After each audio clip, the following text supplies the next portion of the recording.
In a powerful and urgent address, Burkina Faso's captain, Ibrahim Traoré, has sent shockwaves through West Africa. Speaking to citizens and leaders of the Alliance of Sahel States Mali, Niger, and Burkina Faso, Traoré warned of growing pressure from imperial powers aiming to divide the bloc. As tensions rise in the Sahel, Traoré's message underscores the stakes: unity or manipulation. What does this mean for the region's future and the role of the military? Stay tuned, this is a must-watch for anyone following the evolving power dynamics in West Africa. Comrades, good morning. We are now in the last month of the semester, the first semester of the year 2025. I therefore hope we can use this month to start thinking about the prospects for the second semester and see what has worked in our administrations and what has not worked. And as you can see this morning, we have just raised the colors with the Confederation anthem, which is yet another step that we are taking in our union, which is not without difficulty, because unity is hard, especially in Africa. It is difficult to unite, but it is the solution. We must unite.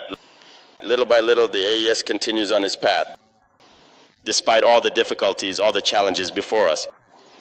If I were naive, I would ask myself, but why do the imperialists not want this union? But I am not naive, I know why. And it is the same question that those who still tend to sleep must ask themselves. Why do they not want us to unite? Why does the Confederation frighten or hurt some people so much? Because we are approached every day by these imperialists to lead one of the three to betray the other. We have been facing this for a very long time. Each time, these are the kinds of maneuvers that are there to get you to leave the Confederation. This should make us think. And when we look at our relationships, there is no friendship, in fact. In this world, there are only interests. People only come to us for their own interests. We need to be fully aware of this. They will fight us, they will continue to fight us, but we will emerge victorious and strong. These situations we are experiencing, we must not take them and feel sorry for ourselves. On the contrary, this should strengthen us. We must emerge very strong from this war, understand why we were so assailed, forge ourselves, and ensure that in the coming century, we do not experience this kind of situation. That is what we need to keep in mind. So I am calling on everyone to double their efforts, because people from Burkina Faso are known as very brave, hardworking, and extremely resilient. And we must keep striving to strengthen these values. Wherever you go in Africa or anywhere else in the world, you will find people from Burkina Faso. It is these values that define and identify us.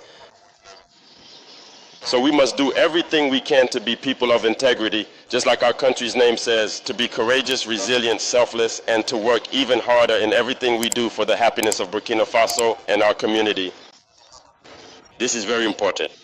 And once we reach a certain level, you will understand even better why we have been fought against. Because our country is rich, rich in its people, rich in moral values, but above all, rich in its land. And it is these riches that others desire. But these riches should benefit the people of Burkina Faso. Nothing has really started yet when it comes to using our natural resources and sharing the rewards with our people. We can change our country's future, move out of underdevelopment, and quickly become an emerging nation. All it takes is hard work. Everyone needs to get involved. Just as our fighters make sacrifices on the front lines, we in administration must also be willing to sacrifice.